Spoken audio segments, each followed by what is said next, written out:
ગાંધીનગરના કોબા ખાતે ભાજપા પ્રદેશ કાર્યાલય કમલમમાં યોજાયેલી પત્રકાર પરિષદમાં ગુજરાત ભાજપાના પ્રદેશ ઉપાધ્યક્ષ ગૌતમભાઈ ગેડિયાએ તૃણમૂલ કોંગ્રેસના સાંસદ મહુવા મોઇત્રાના નિવેદન પર કડક પ્રતિક્રિયા આપી। ગેડિત્રાએ જણાવ્યું કે મહુવા મોઇત્રાનું નિવેદન કે ગુજરાતીઓએ સ્વતંત્રતા સંગ્રામમાં કોઈ યોગદાન આપ્યું નથી તે બેબુનિયાદ, તથ્યહીન અને અસ્વીકાર્ય છે। તેમણે કહ્યું કે આ નિવેદન માત્ર ગુજરાતીઓનું જ નહીં પરંતુ તમામ હુતાત્માઓ અને સ્વતંત્રતા સેનાનીઓનું ઘોર અપમાન છે।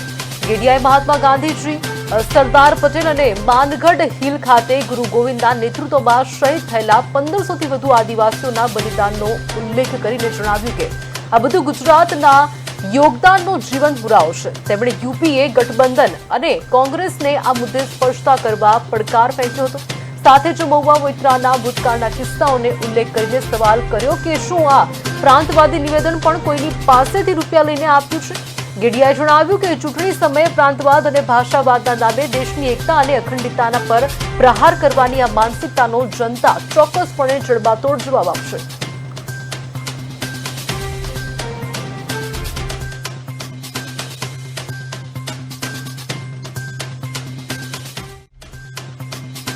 જે ભાષામાં વાત કરી હતી એનો જવાબ આપ્યો હતો।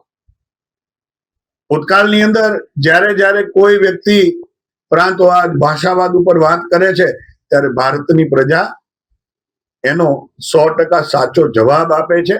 ત્યારે હું આ યુપીએ ગઠબંધનને પૂછવા માંગુ છું કે તમે મહુવા મોઇત્રાના આ નિવેદન સાથે સંમત છો કે કેમ, અને એ તૃણમૂલ કોંગ્રેસના સાંસદને પણ પૂછવા માંગુ છું કે તમે આ નિવેદન શું કોઈની પાસેથી પૈસા લઈને કર્યું છે, એની સ્પષ્ટતા કરો, કારણ કે આ વિષય દેશની એકતા અને અખંડિતતાનો છે।